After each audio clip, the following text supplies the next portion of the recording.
El tema de la Cumbre de las Américas y la asistencia de cuántos dignatarios estarán presentes en Los Ángeles del 6 al 8 de junio sigue estando en el aire, sigue estando lleno de incertidumbres. Saludo, porque ya están aquí con nosotros, Ariel Mutsatsos, corresponsal de Noticieros Televisa y Foro TV en Washington, y Guillermo Sesma. Ariel, Guillermo, muy buenos días. Buen día, Raimundo. Ariel, buen día. ¿Cómo están? Buenos días. Ariel, déjame comenzar contigo.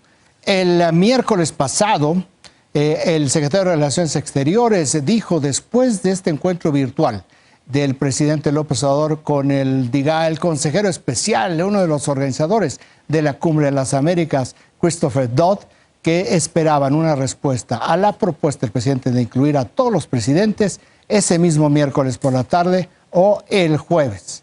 Y hasta hoy en la mañana, que sepamos, esto no ha sucedido. Ha venido una serie de declaraciones de funcionarios de Estados Unidos, pero no la respuesta formal, oficial que prometió Christopher Dodd. ¿Esto qué significa? ¿Esto cómo se puede interpretar este silencio? ¿Qué es lo que está sucediendo en Washington con respecto a la propuesta del presidente López Obrador? ¿Qué tanto disgustó o cómo se está procesando, Ariel? Raimundo, Memo, buenos días otra vez. En estos momentos, el presidente Joe Biden está de gira.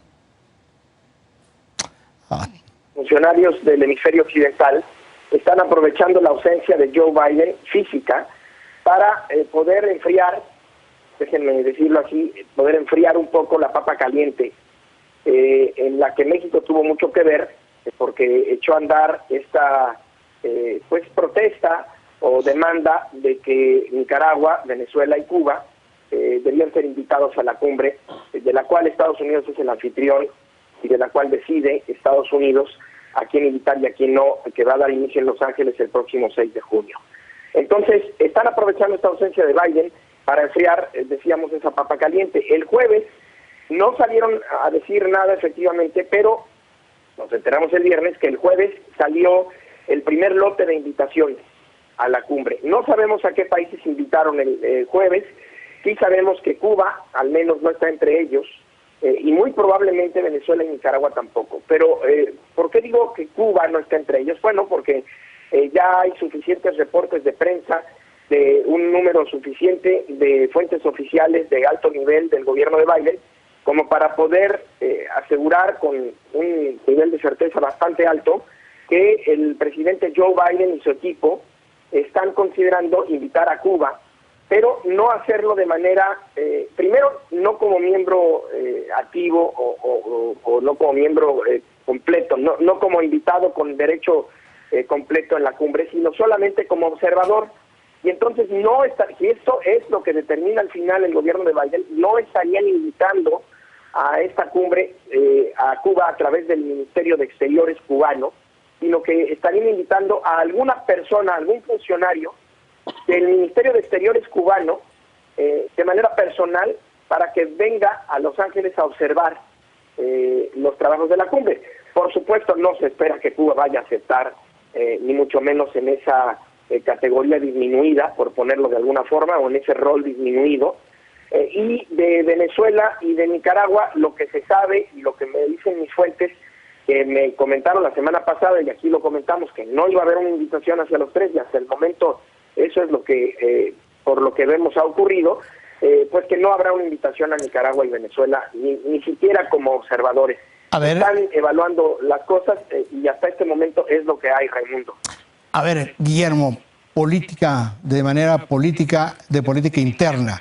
Aquí este silencio, esta no respuesta del presidente Biden oficialmente al presidente López Obrador, y esto que nos estaba señalando Ariel, ¿cómo repercute en el presidente López Obrador? Realmente no hablemos de popularidad, porque ya sabemos que eso no está vinculado con nada racional, es muy emocional, pero sí, políticamente, ¿cómo le impacta? Se lee como un desdén, se lee como algo en el cual no le dan el rango de interlocutor con el presidente Biden en este momento y lo están procesando de otra manera. ¿Cómo lo interpretas tú?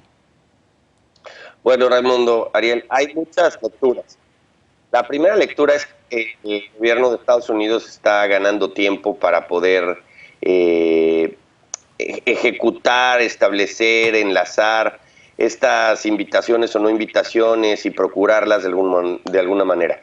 La otra lectura, Raimundo, es que nosotros desde México, desde los países latinoamericanos, vemos con suma importancia esta cumbre. En Estados Unidos, si bien tiene una relevancia, y más ahora que tiene una relevancia electoral y que en Estados Unidos ha perdido un rol preponderante en materia de política exterior, no es así, no está la cobertura como la vemos en los países latinoamericanos. Sin duda el presidente López Obrador fungió como una cuña que exigía la presencia de estos países, tampoco exigía la presencia de los países con mandatarios. Él estaba exigiendo la invitación. Si llegaran a estar los países que ya mencionaste, pues sí, se vería en política interior como una victoria del presidente López Obrador, y es a lo que le está apostando hoy México. Pero no parece que eso vaya a suceder, Ariel. Me da la impresión de que la Cumbre de las Américas les importa menos que nada allá en Estados Unidos. De hecho, en la última semana solamente he visto una referencia en Los Angeles Times, pero fuera de eso, absolutamente nada. ¿Esto le da un mayor espacio de maniobra al presidente Biden para presionar en América Latina o no? Sí, le da un mayor espacio de maniobra, pero por otro lado, yo quisiera aquí acotar. Ciertamente la Cumbre de las Américas importa mucho más en Latinoamérica que en Estados Unidos. Eso no hay discusión, lo que decía el Memo y lo que ahora dices tú, yo coincido. Sin embargo, en estos momentos hay un factor especial que es el que no hace que termine de no importarles tanto la cumbre, o más bien que es el que hace que no termine de importarles tanto la cumbre. Y eso es el hecho de que la Cumbre de las Américas, como esté, con los que vengan, va a ser prácticamente convertida en una cumbre de migración, en una cumbre para detener el flujo de migrantes hacia el norte. En estos momentos el título 42 no se terminó como se esperaba el día de ayer, porque un juez federal lo impidió, pero la terminación del título 42 va a ocurrir tarde o temprano y Estados Unidos tiene que encontrar la manera de reducir ese flujo de manera más permanente. Y entonces se espera que haya un gran acuerdo en la cumbre y que para esto sirva la cumbre, y en ese sentido a Estados Unidos sí le importa un poquito más que otras veces esta cumbre. Sin embargo, pues están tratando de ganar tiempo, como decía Memo, y le están efectivamente enfriando la papa caliente.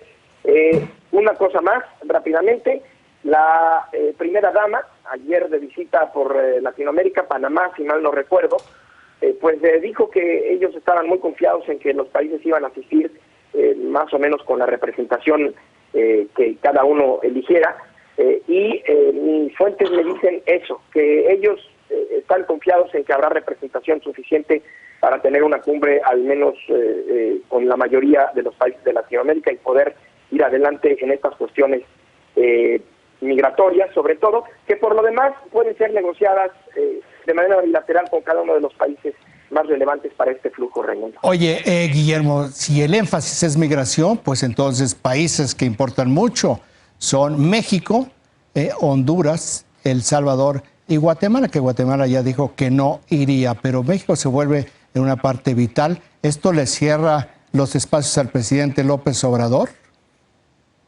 Sí, Raimundo, la verdad es que hemos visto durante toda esta administración de Joe Biden cómo la migración es el punto pivotal de su política exterior. Hemos visto cómo los republicanos han tratado de capitalizar la poca capacidad que ha tenido el gobierno de Joe Biden en materia migratoria. Y como dice Ariel, pues la participación de México se vuelve preponderante porque pues, sin México no hay inmigración, sino México es un país de paso. Hemos visto cómo Centroamérica durante esta administración y al finales de la administración del presidente Trump llenó la frontera de México con Estados Unidos y se volvió el tema preponderante. Inclusive, lo hemos platicado aquí en muchas ocasiones, como la vicepresidenta Kamala Harris al principio de esta administración tomó este rol de controladora migratoria y sin embargo no pudo, ¿no? Entonces, lo que vamos a ver es importante la semana siguiente. Perfecto, Guillermo Sesma, Guillermo Tsatsos, gracias por platicar sobre la Cumbre de las Américas, que sí tiene que ver mucho con política interior, tanto para Estados Unidos como para México. Muy buen día, cuídense mucho. Gracias, Raimundo. Buenos días al auditorio. Un abrazo, Memo.